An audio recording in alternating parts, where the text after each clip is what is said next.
السلام علیکم دوستوں، میرا نام ہے عبید رضا اور آپ دیکھ رہے ہیں عبید اسکیری اسٹوری۔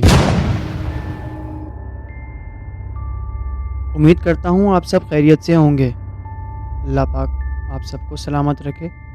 جیسا کہ آپ سب جانتے ہیں، میں آپ لوگوں کی بھیجی گئی کہانیوں کو دیکھتا ہوں، پڑھتا ہوں اور سنتا ہوں، اور بیسٹ اسٹوری سلیکٹ کرنے کے بعد میں اپنے ویور سے شیئر کرتا ہوں۔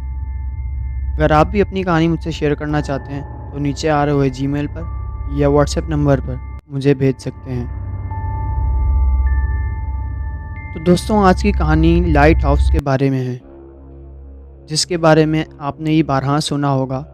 یہ لائٹ ہاؤس اسکاٹ لینڈ کے ایک ساحل پر فلینن جزیرے کے قریب موجود ہے، جس کے بارے میں طرح طرح کی باتیں مشہور ہیں، جس کی میں آج آپ کو ایک سچی کہانی سنانے جا رہا ہوں۔ تو چلیے کہانی کو شروع کرتے ہیں۔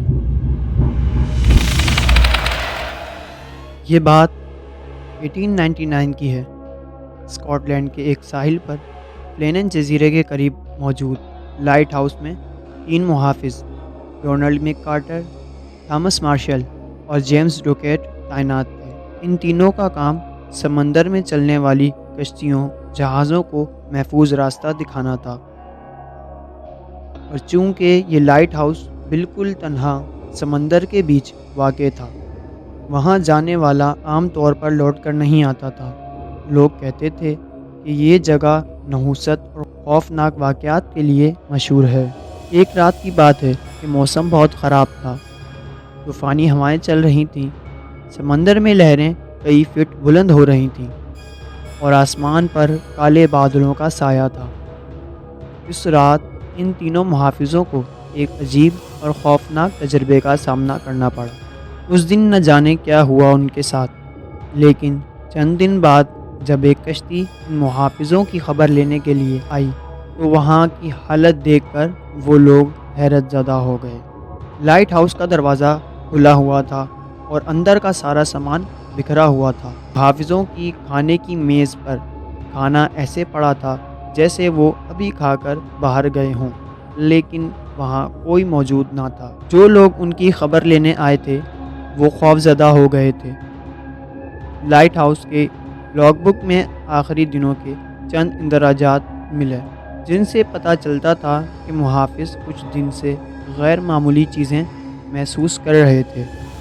ایک اندراج میں تھامس مارشل نے لکھا، آج سمندر کی لہروں میں کچھ عجیب ہے، جیسے کوئی ہمیں دیکھ رہا ہو اور ہمیں یہاں سے نکالنے کی کوشش کر رہا ہو اور ہمیں ڈرانا چاہتا ہے۔ دوسرے اندراج میں جیمز ڈوکیٹ نے لکھا، رات کو کسی کے قدموں کی آوازیں سنائی دیں اور ہوا میں کسی کے ہونے کا احساس ہو رہا تھا، اور ہمیں ایسا محسوس ہوتا تھا کہ یہاں پر ہم 3 نہیں اور لوگ بھی ہمارے ساتھ رہتے ہوں جو ہمیں نہ دکھائی دے رہے تھے۔ آخری اندراج ڈونلڈ میک کارٹر کا تھا، جس میں لکھا تھا، ہمیں یہاں سے فوراً نکل جانا چاہیے، یہاں کچھ برا ہونے والا ہے، کیونکہ میرا دل بہت گھبرا رہا ہے۔ ہمارے ساتھ کچھ دنوں سے کچھ ایسی چیزیں ہو رہی ہیں جو کہ غیر معمولی ہیں۔ لائٹ ہاؤس کے پاس تینوں محافظوں کا کوئی نشان نہیں ملا، نہ ہی ان کی لاشیں سمندر میں پائی گئیں۔ ان کے غائب ہونے کا راز آج تک حل نہ ہو سکا۔ لوگ کہتے ہیں کہ شاید وہ کسی بڑی قوت کے شکار ہو گئے جو لائٹ ہاؤس کے ارد گرد بسی ہوئی تھی۔ آج بھی لوگ فلینن جزیرے کے قریب سے گزرتے ہوئے لائٹ ہاؤس کو خوف زدہ ہو کر دیکھتے ہیں، کیونکہ وہ مانتے ہیں کہ وہاں محافظوں کی روحیں اب بھی بھٹک رہی ہیں، جو لائٹ ہاؤس چھوڑ کر کبھی نہیں جا سکی، اور لوگ وہاں جانے سے بہت ڈرتے ہیں۔ تو دوستوں، یہ تھی 1899 کی ہارر کہانی لائٹ ہاؤس کی، جو کہ میں نے آپ سے شیئر کی۔ یہ وہی لائٹ ہاؤس ہے جہاں پر جاب کرنے کے 1 منتھ کی سیلری 35 کروڑ دی جا رہی ہے، اور یہاں پر 3 مہینے جاب کرنا ضروری ہوتا ہے، یعنی جو بھی جاب کرنے جائے گا وہ 3 مہینے بعد ہی واپس آئے گا، اور اسے اس کانٹریکٹ پر سائن بھی کرنے ہوں گے کہ اگر اس کی جان کو کوئی بھی خطرہ ہوا تو جنہوں نے اس کو جاب پر رکھا ان کی ذمہ داری نہیں ہے۔ امید کرتا ہوں آج کی بھی کہانی آپ سب کو بہت اچھی لگی ہوگی۔ اگر کہانی اچھی لگی ہو تو اسے لائک کر دیں اور اپنے فرینڈس کے ساتھ شیئر کر دیں، اور چینل کو بھی سبسکرائب کر دیں تاکہ آگے آنے والی کہانیاں آپ تک جلد پہنچ سکیں۔